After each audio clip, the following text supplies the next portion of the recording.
I guess that's the sound it makes when folks are joining the webinar.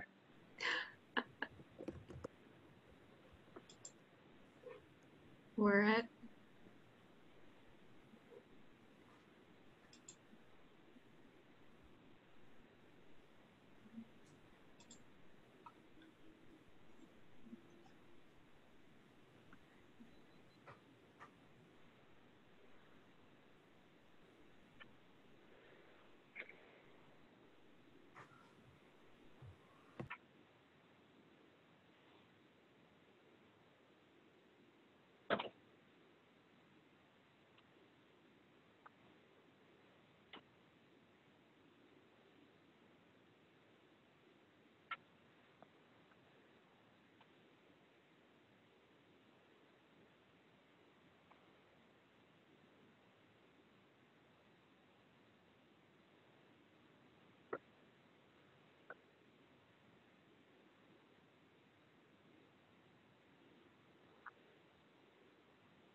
Okay, so 2 minutes past the hour. Why don't we go ahead and get started then? All right. Welcome everyone to the AACC, AAYA, and Afro-Asia groups jointly hosted virtual event on racial contagion and racial enclosure. My name is Austin Baik. I'm an alumnus of Yale College, and I serve on the national board of the Association of Asian American Yale Alumni. Today's fireside chat is a continuation of our event series in the era of Black Lives Matter and COVID-19 that we hope will inspire and encourage us to begin or continue engaging in anti-racist work. Thank you all for showing up for your community and for yourself today. We're so glad you could join us this evening. Before we begin, I want to go over a few quick guidelines for today's conversation. Professor Goffe will be presenting her talk, which will be followed by a fireside chat moderated by myself, and then we will open up to questions.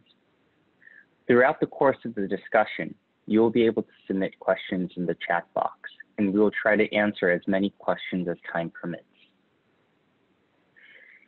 It is my honor to introduce today my good friend and distinguished guest speaker, Professor Tao Leigh Goffe, Assistant Professor of Literary Theory and Cultural History at Cornell University. She received her PhD from Yale in 2015 in American Studies, and her research focus is on Afro-Chinese commercial intimacies in the Caribbean in reggae, music, food, photography, and gambling cultures. She is also a DJ, or PhDJ, and has been interviewed by the New York Times and Washington Post on her research. Professor Goffe is also writing a book called Black Capital, Chinese Debt that examines Afro-Asian intimacies and tensions. Her articles have been featured in AAAYA Journal in Asian Diasporic Visual Culture. With that, I'd like to hand it over to my friend, Professor Goffe. Great, thank you so much, Austin. I'd also like to thank Dean Juliana Yee and the undergraduates who designed the lovely poster for this evening's event, as well as our ASL interpreter, Jonah, who is here. So it was an honor to present my work earlier this year, pre-pandemic, when I was invited to Yale to speak in February on the topic of Jamaican Chinese reggae. And it was truly a joy, one of the last things I was able to do in terms of public speaking. So it's wonderful to be invited back. So tonight I'll be talking about Afro-Asian intimacies, and in fact, I'll be continuing to speak on this topic next week, Thursday, with the Museum of Food and Drink, where I'll be cooking chop suey and also DJing a bit. So you all are welcome to attend that event as well, and there's a link in the chat if you'd like to know more about it. So before we begin, I want to honor the AACC and Yale University's statements, because I think it's really important to think about what it means to acknowledge and the question of land and labor.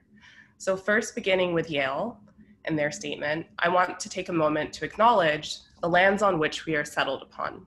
We are coming from many places today, and we want to acknowledge the ancestral homelands and traditional territories of Indigenous peoples who have been here since time immemorial, and to recognize that we must continue to build solidarity and kinship with Native peoples across the Americas and across the globe. The Yale Asian American Cultural Center is based in New Haven, Connecticut, and we acknowledge the Mohegan, the Mashantucket Pequot, the Eastern Pequot, the Scottacoke, Golden Hill Paugasset, Niantic, and the Quinnipiac and other Algonquin-speaking peoples. The AACC also has this acknowledgement, which I would love to get into more detail about in my talk today, and they say, we also acknowledge that this country would not exist if it wasn't for the free enslaved labor of Black people.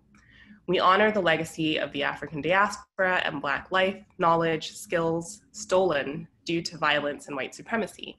While the movement for justice and liberation is building, and we are witnessing the power of the people, many are still being met with violence and even being killed.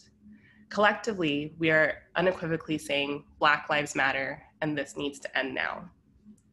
So it's really heartening for me, as an alumna of Yale University, to be able to think about what these statements mean and to speak to you today on the topic of race in terms of contagion and enclosure.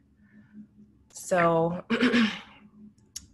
we began with the land and labor acknowledgement, and we need to consider what it means, right, to live in a country with a history of some people being considered more contagious than others. Enclosure, also part of my title, speaks to the question of containment and any number of institutions or policies, including ghettos, spaces of racial enclosure, plantations, prisons. And if we think about it right now, in terms of quarantine, we're lucky enough, many of us, to have the luxury, for the most part, right, to be in the enclosure, the safety of our homes. But this means something altogether very different depending on who you are. Because as we know, there are some who are more vulnerable to COVID-19 than others. So on the topic of racism, I've really been drawn to the work of Ruth Wilson Gilmore in terms of her really beautiful definition in its poignance and precision of racism. She says, racism is specifically the state-sanctioned extra-legal production and exploitation of group differentiated vulnerability to premature death.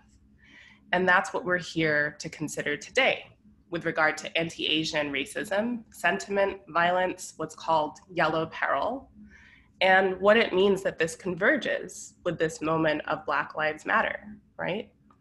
So in order to really contend with this and to not have the land and labor acknowledgement just be supplemental and actually as part of the argument, we can sit with the question of obituary and mourning and of the life of Margaret Holloway, the Shakespeare lady of New Haven, who died at 68 of COVID-19. So this is from the New York Times, and it's really significant that they would choose to honor her because, if you are part of the Yale community or an alum, you're familiar with people like her, if not Margaret Holloway. And it's really sad to think about how this disease disproportionately affects people who are unhoused, people who are seeking shelter, people who are having mental health issues, people who are Black, people who are older, women. The vulnerabilities are different. So in order for us to go forward today, we really need to think about race and space in New Haven and the question of, what it means for Yale to acknowledge race and space on campus. We know that the Asian American Cultural Center is a home in terms of thinking about these questions of solidarity. And it's no mistake that it sits next to the Native American Cultural Center. So we ought to think about what this kind of geography means. And the question of distinct histories that are a part of the asymmetry of the American experience that we should embrace and kind of sit with and grapple with what it means that these moments are all converging at once. So the main question that I have to put on the table today is one that, I think we might all have considered. Why do we find ourselves in this moment, right? Where it took a so-called Chinese virus, as the US president hatefully calls COVID-19 or Kung flu. Why did it take this coronavirus pandemic for us to really reckon with the urgency of #BLM, Black Lives Matter? And I think there are many ways that we can grapple with this question. So I'll tell you a bit about my intellectual journey, which began in a lot of ways in terms of studying Asian American literature at Princeton University, and continuing that study in terms of Asian American history at Yale University, where I took courses in the Hall of Graduate Studies by Professor Mary Liu. And just to kind of give you some context of who Tao was, in New Haven back when I was 21, this tweet that I put out, and feel free to follow me, my handle is just my name, at Tao Leigh Goffe. I said that I finished my PhD at 26. I regret this. Take time off between grad school and undergrad. Live your life. Defer, read, work, explore, party, save, make art, sleep. Don't rush. Grad school is not the safety net you think it is. The degree will be there when you're done. Enjoy life.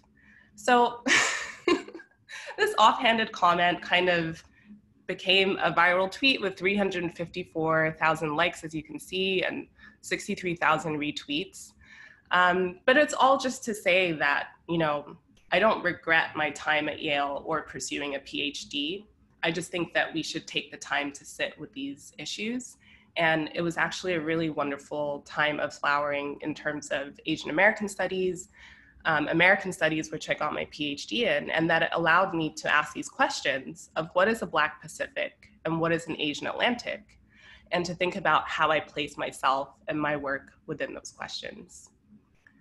In the seminars that Mary Liu taught, I was able to grapple with histories of care work, of Filipina nurses, of the ways in which race and sexuality have been integral to archives of American history, and the ways in which these are often lost histories. So I set about, training myself with the help and guidance of advisors to write that original research on this question of Afro-Asia, which we're here to talk about today. And if you want to see more about my research, feel free to visit my website, which is, again, just my name. Okay, so I want to suggest that there are certain conditions for solidarity. And to me, it seems that if we don't kind of unite on these questions, we won't really get too far, and we'll find ourselves in a kind of cycle that I've been thinking of as a kind of cyclic epiphany. So the epiphany that Black Lives Matter, the epiphany of anti-Asian violence, when for me as a historian, it's clear that all of this has actually happened before in different ways. So this talk today will be a way to push you to kind of question the rhetoric of unprecedented times, and to really think about the urgency of what we're going to do next in terms of Black and Asian communities, about what we're faced with. So it seems to me that the conditions for solidarity, and that is Afro-Asian solidarity, would have to require a decolonial lens, which is to say, coming back to the land and labor acknowledgement, contending with Indigenous peoples, the fact that, we're on stolen lands, right? To grapple with what stolen life means, the transatlantic slave trade, and the kind of sedimented layers of these histories within the United States, and certainly across the hemisphere. Regarding that, labor is also really significant in terms of the ways in which Black and Asian people have found themselves, right, on the same plantations, which is what my work is about. So in the US South, in the Caribbean, in Latin America. And it's not only plantations that Black and Asian people have found themselves working side by side together. This is within cities, it's within factories. So we need to center labor as an important part of this question of solidarity. I think we need to read together. And I mean that in the sense of a deep reading, that it also involves a citation of one another. And linked to that is this question of a glossary, which I'm gonna go over with you today. So we really need to then also consider time and a kind of timeline and a genealogy, considering the cycle of events, right? If we consider that, 1918, there was the Spanish flu. It was the height of white supremacy in terms of lynching and violence against Black people.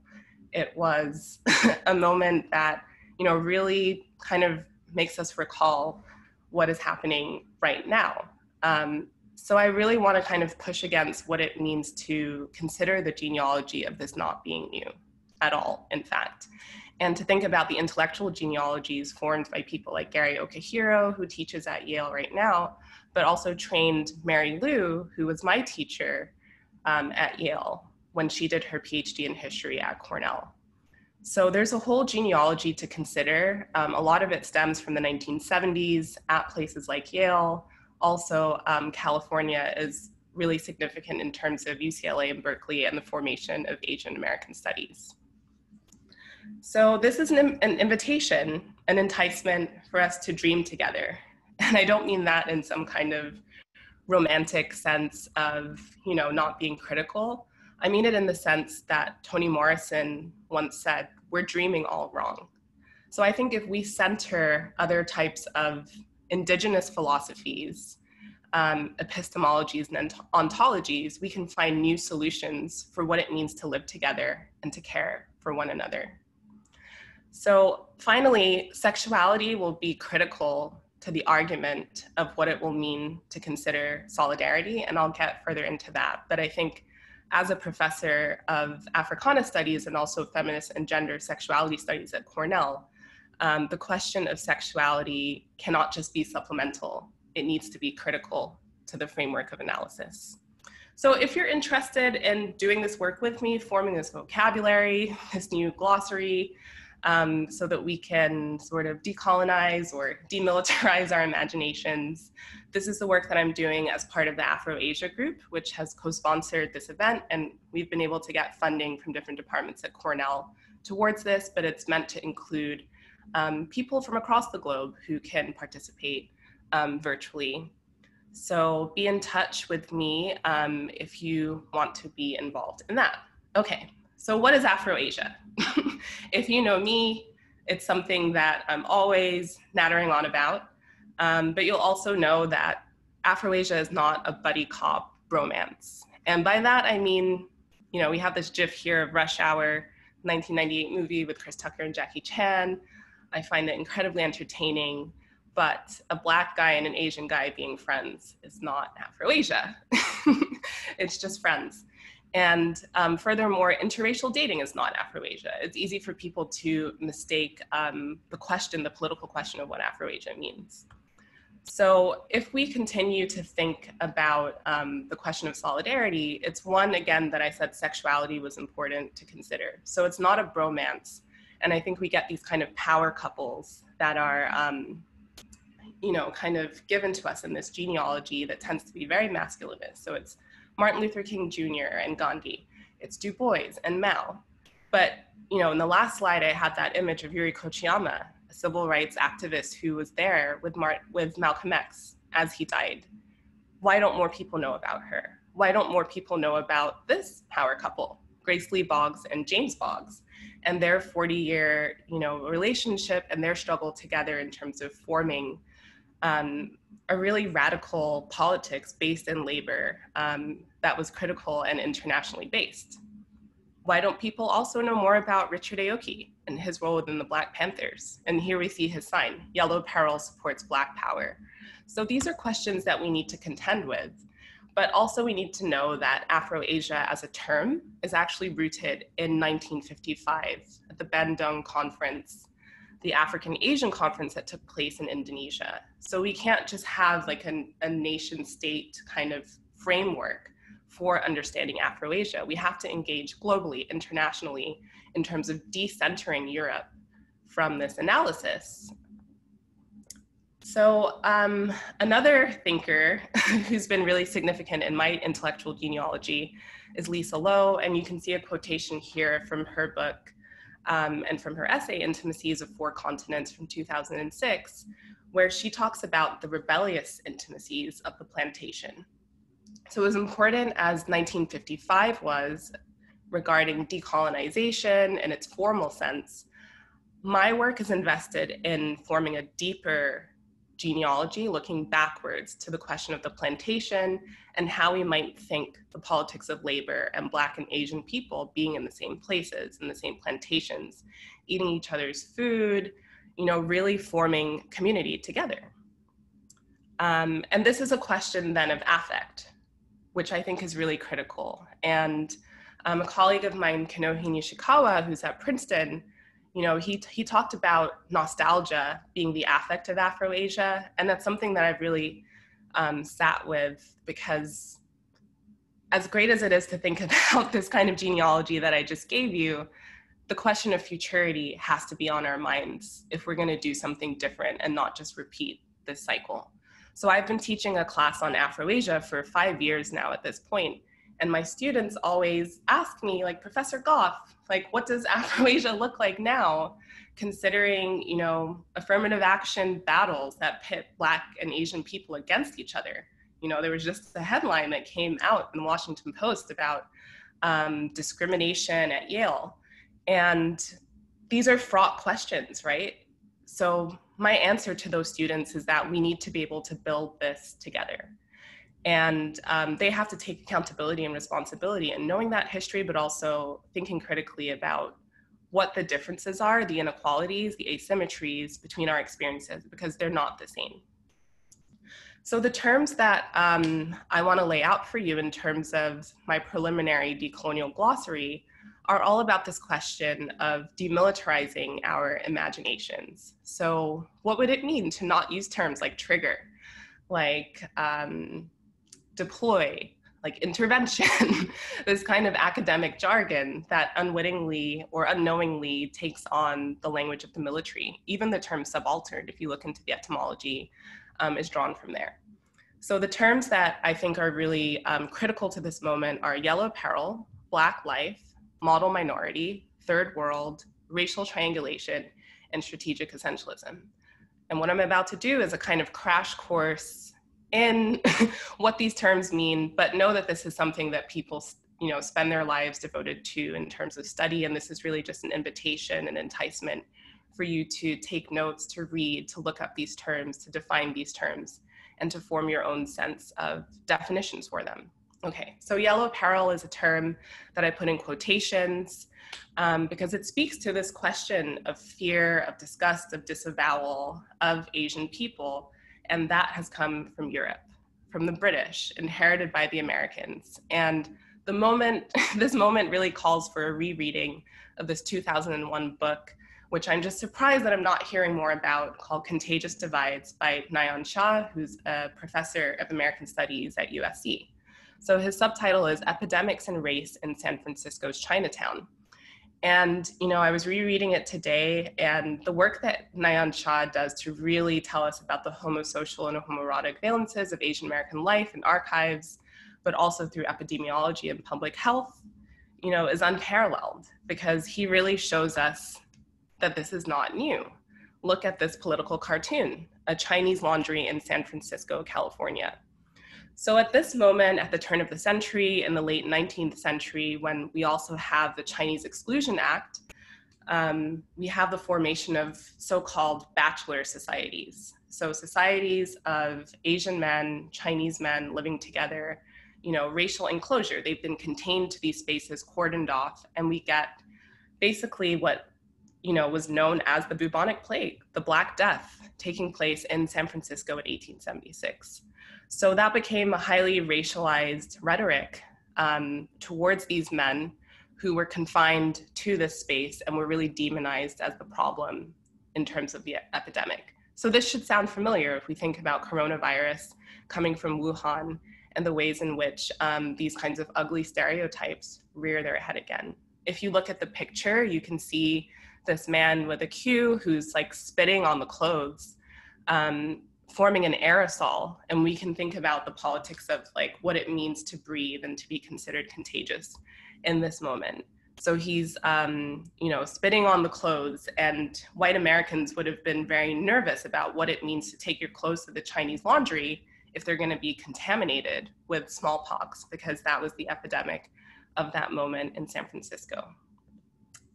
So, Orientalism rears its head again. It's never far off. In 2002, Abercrombie & Fitch came out with this t-shirt, "Two longs can make it white," which they thought was funny. And again, we get this stereotype of the lowly Asian male worker who's a figure of fun. And it's a problematic stereotype that continues. The next term, Black life. So I think it's really critical to think about Black life in contrast to the kind of Black suffering, the narratives of death, of social death, and to really center what some people call Black livingness, Black joy, and to think about the fact that these three women, right, started the movement, and they've always been talking about gender, Black feminism, and a non-binary focus on sexuality and trans life within the movement, and that it's not a new movement. Also, Black death is not new. Black death on film is not new. We could talk about Rodney King, we could talk about Philando Castile. When George Floyd was filmed, dying on camera, it's triggering in the sense that we know this is taking place in Brazil, it's taking place in England and France over the centuries across the globe. So what does it mean to say that this is unprecedented when we've actually seen it before? So bringing these terms together, model minority is also a term, an invented term that requires a kind of genealogy again. The first mention that I have seen of it is from 1966 in the New York Times, an article on Japanese Americans, where they actually very clearly state that if Japanese Americans are the model minority, the problem minority is African Americans. So we have to think about this question of disciplining and this question of being pit against one another. And I would say we need to consider what it means to refuse to be pitted against one another, which I think we have the right to do, but only if we would step back and look at it historically. So political scientist Claire Jean Kim devised this term, racial triangulation, to describe the ways in which Asian Americans as a group have been used as a wedge in between white and Black in this very, confined sense of race within the United States that's only Black or white, but this small minority has been used as a wedge.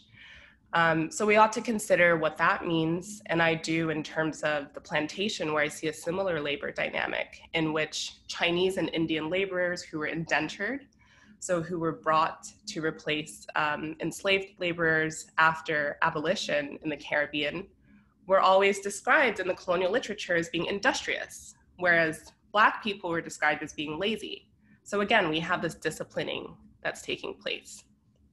Another word, just to quickly go into, is third world solidarity. So at Princeton University, there was a center called the Third World Center, and I was at an Asian American alumni event a few years back at Princeton for reunions, and people were up in arms. They were like, how dare they call us the third world?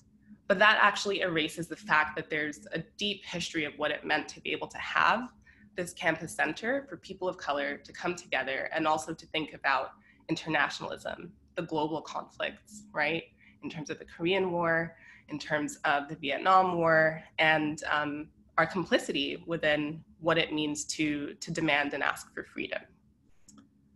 Okay, so another important term to consider, one that my students learn, and it always gives them this eureka moment, is Strategic Essentialism by Gayatri Spivak from the 1980s, part of post-colonial thought and theory, which is this idea of the umbrellas that we use in terms of identifying a kind of temporary strategy, which is to say Asian American could be a form of strategic essentialism. So could African American, so could Latinx, right? These are categories that we need to be legible in order to be able to mobilize in terms of resources and to be able to advocate for our communities. So this is very important, in this year, 2020, a census year, when we consider these different voting blocks. Because those terms might not speak to exactly how we feel, because what does Japan have to do with India necessarily? But the term Asian American, for instance, gives a way to kind of consider a coalitional politics.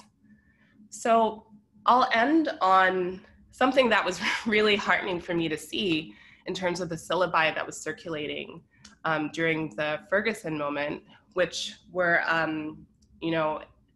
non-Black Asians for Black lives. And it really made me pause, because for me as a Black woman, I know that, people look at me and think, what is she doing talking about all of this Asian history? This doesn't really make sense. But that's because they're not able to see that Black and Asian are not necessarily mutually exclusive categories of identification. So when Austin and I planned this event back in April, I think it was, we were very aware that we need the flexibility to know that, the news would be changing, we'd be living in a different world by the time August came around. And we've got this news of Kamala Harris, being the VP pick for Joe Biden. And it really opens up the questions that I grapple with in my course, Afro-Asia, Feminism and Futurism. Because there are people like Kamala Harris, like me, who are of a kind of Black diasporic Asian intimacy. And my book that is forthcoming will be an invitation for people to rethink the circuitry of that diaspora, which is to say, if you look at this photograph of my grandfather here, who was canceled as a citizen in a sense, how might we see Hong Kong as a city of the Black diaspora?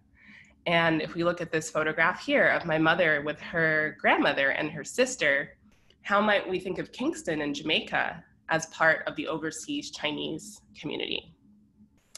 Okay, so I'll end there, and I know Austin and I are going to have a conversation.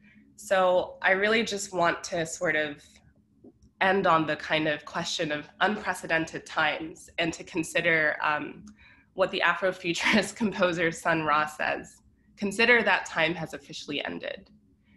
So for those of us who are accustomed to living through the apocalypse, if we consider, what racial violence, what genocide, annihilation, the violence of the plantation has meant, we're at a really moment of precipice to consider what is next.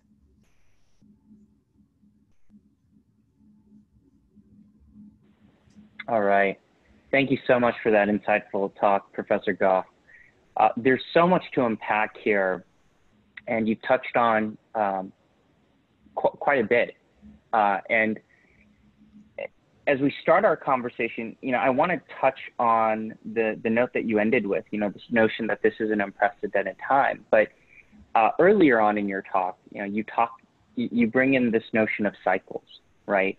And it's interesting to me to see this resurgence of, anti-Asian sentiment vis-a-vis coronavirus, right? Kung flu or the Chinese virus. But you look at this history of anti-Asianness in the United States over time, right? From the Chinese Exclusion Act, certainly Japanese internment. Then there's the murder of Vincent Chin in the late 80s, early 90s, 1982. And then, of course, you have the discrimination against South Asians following 9/11. And then you look at the moment that we're in with Black Lives Matter, right? Black Lives Matter is not a 2020 phenomenon. It actually came to a head in 2014, right? During the Ferguson protests.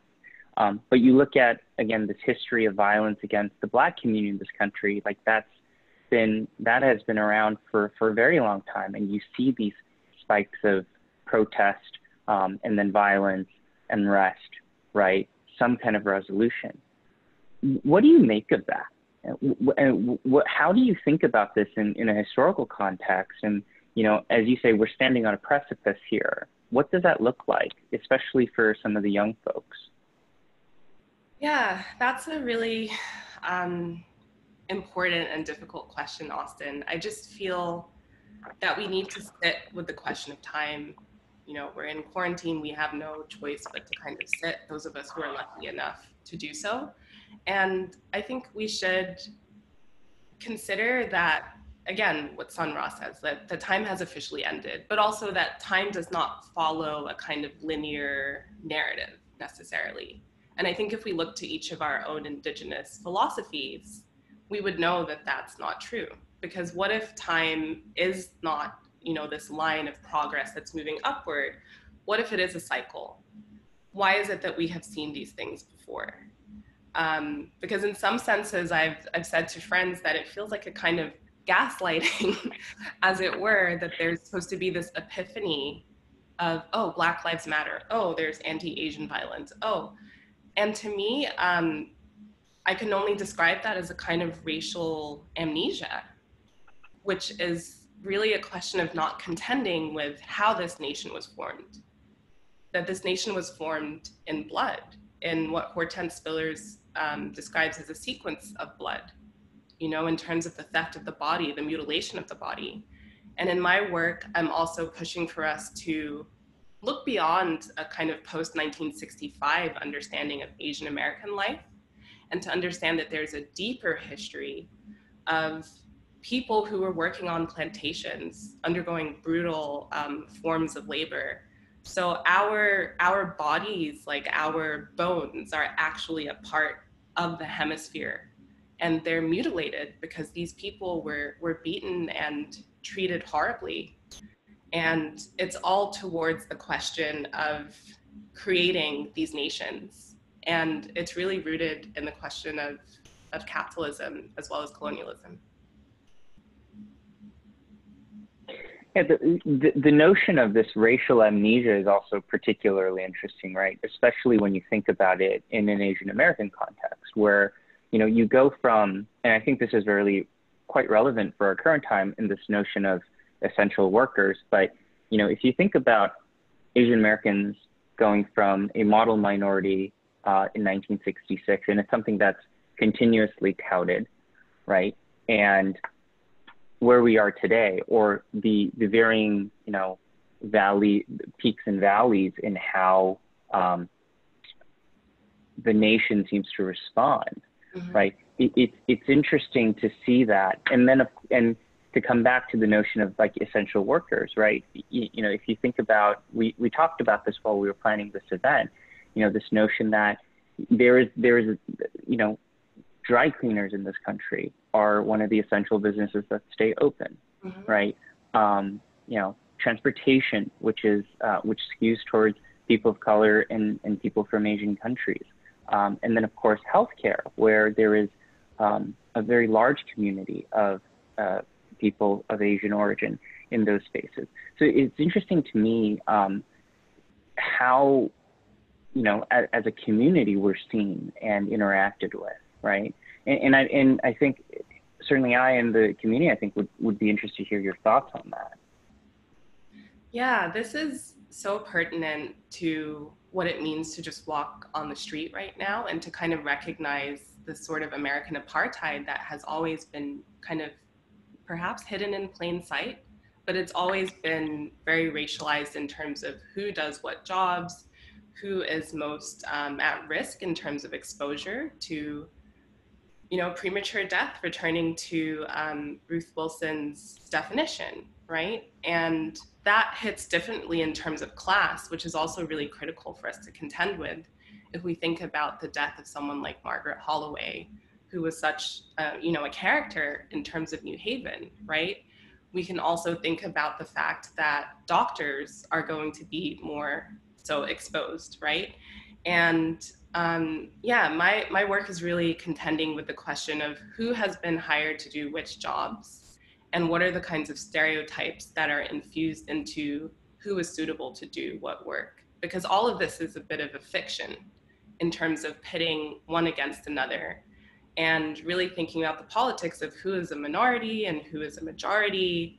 And, you know, the racial amnesia is really, it's sad. And I think for someone like me who's a professor, it's something that I'm very aware of because, you know, the school year is a cycle.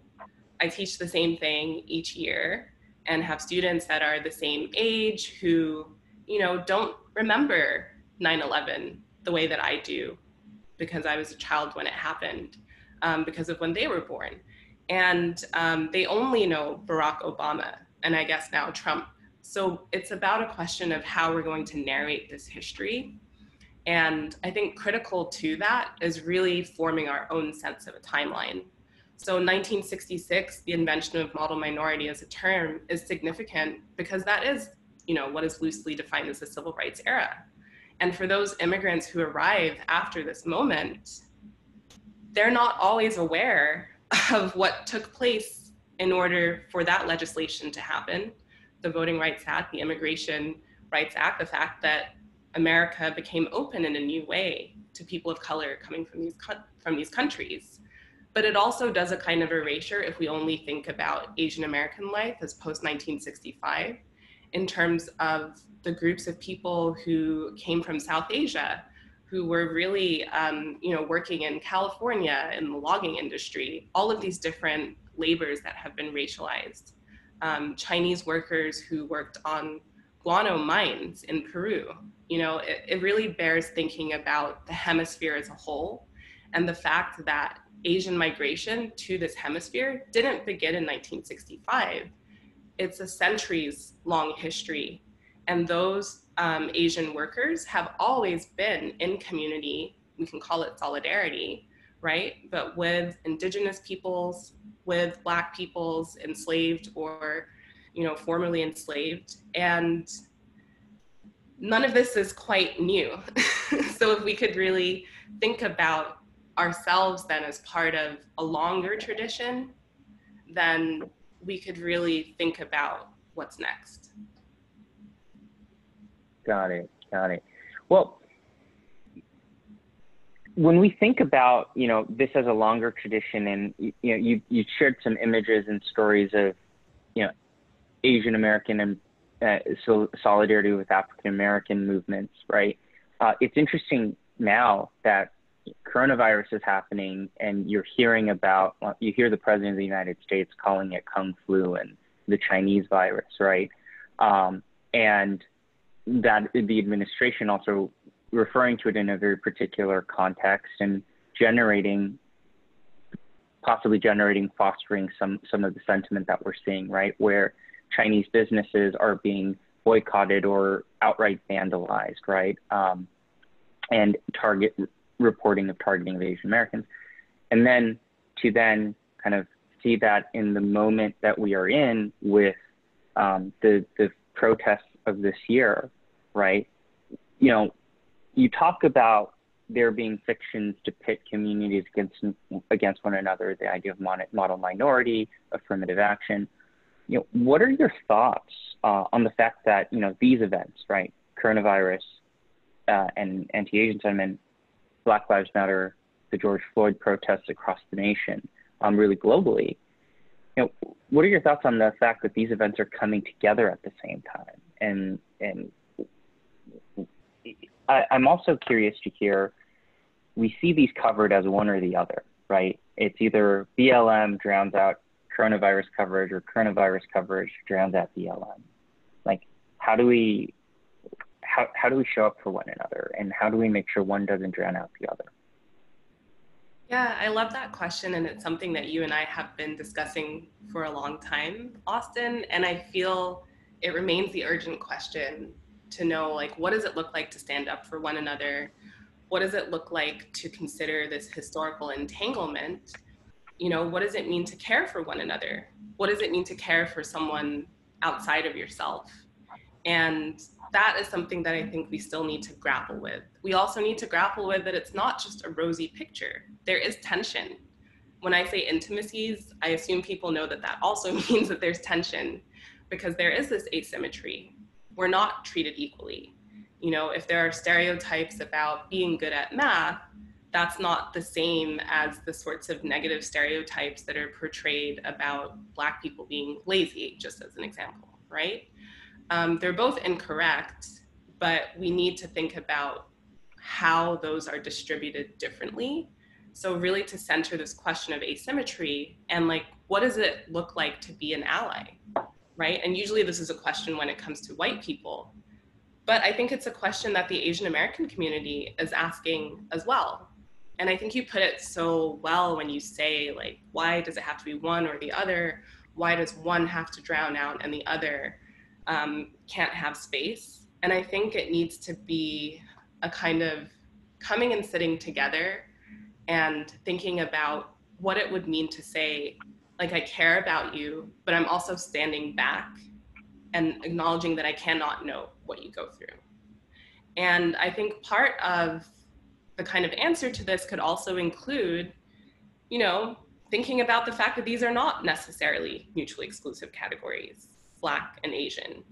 And like, what is it like for people who do have to negotiate both? Because Black is a very inclusive category that has a long political tradition in terms of, you know, thinking about the diaspora, in terms of thinking about the transatlantic slave trade and thinking about the descendants of this experience. But there is a lot of tension even within families. And I can see this within my own family generations back in terms of anti-Black racism on the part of Asians. And my students always want to know, you know, why can't it be equal in terms of, you know, a kind of Afro-Orientalism? Or like, what does it mean for a Black person to be racist against an Asian person? And these are difficult questions that we can't all answer today. But I think if we don't sit down to answer them, because things are different, it's not the same, right? Then we won't really get anywhere. But I have hope that this new generation, and I continue to see the students in my class, are ready to go there and to push. And especially, I think, because sexuality is such a core part of the rubric of how they're seeing these questions, centering non-heteronormative intimacies, centering all of the lost histories that are lost and hidden for a reason. Like, there's a reason why this is not in our textbooks. Well, you bring up a great point about you know, the mutual exclusivity, right, or it not being mutually exclusive. And when you reference Senator Harris, who's been nominated to be the VP candidate for the Biden ticket, you know, her identity is very much couched in a Black narrative, right? And it's been very interesting for me to see that, where, you know, today you see a little bit more of that discussion around her other identity groups, right? But it is predominant that one identity facet, it predominates in the description of her, right? And you have to wonder, like, you know, who gets to decide what the individual, you know, is, right? Or which communities they've got to go out and represent for. And it's interesting to read that, where and see social media feeds about the conversation as a, you know, it's a Black female vice presidential, you know, candidate, right? So, you know, what do you think about that? Yeah, it's such a timely question, and I've said I'm bracing myself for the avalanche of critiques that will come towards Kamala Harris that will necessarily, you know, invoke me also as someone who is Afro-Asian and part of the Jamaican diaspora. And again, it comes back to what you said about having to choose one. And it's not as easy as saying, oh, you can just be whatever, everyone is equal, you don't have to choose. There are moments when you do have to choose, and we need to consider what that history signifies, in the sense that, as I said, I find that Black is an inclusive category. It's a political category that's not about skin color or whatever people describe in a eugenicist sense as like phenotype. It's actually about a question of a political orientation. And I don't find that Asian always has that capaciousness as a category. I think it is becoming a category that includes people, but it also is a category that, you know, when you say Asian in the UK, people assume that's someone South Asian. When you say Asian here in the US, people assume that's someone that's East Asian. Where does that leave people who are Southeast Asian? Where does that leave people who are of mixed racial heritage? It's not always clear. And there is this whole politics around purity within Asian communities that I don't think gets acknowledged as much. So when my students come to my classes, they always want to talk about these questions of colorism that we see across the Asian diaspora. And I think this becomes a useful way to kind of critique and question, like, what is the history of this category Asian? And what is it doing to politically mobilize a continent if we're determining an identity based on a continent? So I think, you know, Kamala Harris being a headline gives us actually an opportunity to really rigorously and critically consider the fact that her mother is Indian from India and that her father is West Indian. What does it mean that we have, you know, this kind of misrecognition of Indianness when the whole new world, right, discovered by Columbus is based on a huge error, right? So I think it's a question, again, of the plantation and the question of the fact that, do people know that there are Indo-Jamaicans? Do people know there are Jamaican Chinese people? When people say that Kamala Harris is Jamaican and Indian, I wonder if there isn't a kind of erasure or a way in which people don't know that there's a large South Asian diaspora and community within the Caribbean and in parts of Latin America that are South Asian. So I'm trying to do that work to show these histories are pertinent to the present moment. And I've actually just started and founded a journal with collaborators in Canada and the UK, David Davadine, you know, being a really respected Indo-Guyanese poet who is British, and it's called the Journal of Indentureship Studies. And we hope to center those narratives so that people can really think about, what does it mean to be Indo-Jamaican? And how is that a different resonance considering that labor history as opposed to someone like Kamala Harris and her lineage? That's awesome. So that's actually a great segue into the Q&A portion of our talk. And the question that I'd like to ask you from the audience is, are there readings that Professor Goffe would recommend to, quote, undo racial amnesia, specifically of Afro-Asian solidarity and intimacies, both within the US and transnationally? Oh, this is every professor's favorite question, extra reading. Yes, and you should join me in terms of my Afro-Asia group. We're forming a bibliography together. This is something that I actually learned at Yale from my advisor, Michael Denning, who had a working group on globalization and culture. So each year we would have a keyword and form a bibliography. So definitely among the books that I would recommend are Dark Princess by W.B. Du Bois, who is foundational, you know, to Black thought. And this novel from 1928 looks at a kind of love affair, revolutionary romance between an African-American medical student who is forced to drop out of med school and an Indian princess. So, you know, I'm already considering how I'm going to teach that novel with regard to Kamala Harris, and really to thinking about this question of who is going to be the savior, the kind of Afro-Asian savior. And within that book, spoiler alert, there's a prince who's born who's of Afro-Indian descent who is supposed to be this like messiah. But, you know, when I teach it, I push back against this idea of like amalgamation, that somehow mixed people are supposed to save the world, because I think that that's also, you know, going back to this sort of easy way to think about solidarity, not rooted within labor, but within a kind of question of friendship or interracial romance when it needs to be rigorous. So I recommend that. Contagious Divides is the other book that I highly recommend that you saw from the slideshow. Vijay Prasad's work has been, just integral to the field. His book, Everybody Was Kung Fu Fighting, is a wonderful one. And I would hone in on the chapter, The Merchant is Always a Stranger, where he talks about commercial intimacies.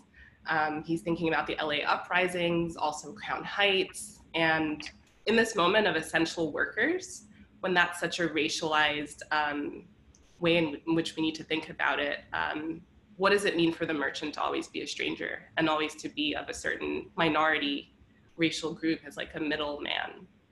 But yeah, be in touch because I can give you a whole list of the books that I return to.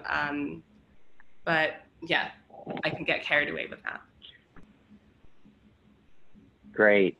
So the next question here is, considering your research on the figure of the Chinese shopkeeper and the Black customer in Afro-Asia, how has your thinking on this been building, considering the time of COVID-19? Yeah, it's something that has been definitely mounting. I think about it every time I go to the grocery store. You know, we're all, hopefully, wearing these masks that conceal our face in a way that is showing an act of care for the other. It's also about protecting yourself. But I feel like it's a deeply kind of racialized moment in which there's a kind of opacity in the sense that I can see people are struggling to see past the mask to kind of figure out what race people are. So yeah, I think it's something that needs to be contended with. Like, what do we do when we're not able to see or know someone's race? What does it mean to be like searching for, I guess, quote unquote, racial characteristics within someone? And, you know, if the shopkeeper is wearing a mask and you're wearing a mask, how does this dynamic kind of break down in terms of who has to be vulnerable, who is considered essential, and who, most importantly, is considered expendable?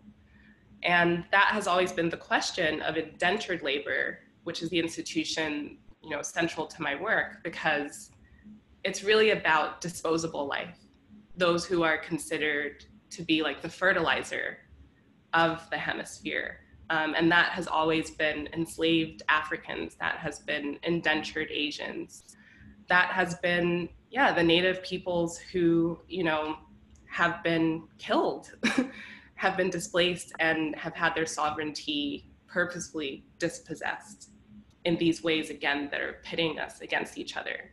So it's not to say that that's kind of going through my head every time I go to the grocery store, but I do kind of think about what sort of tensions might arise from this sort of racial friction of how we're able to read race and not able to read race in this moment of coronavirus.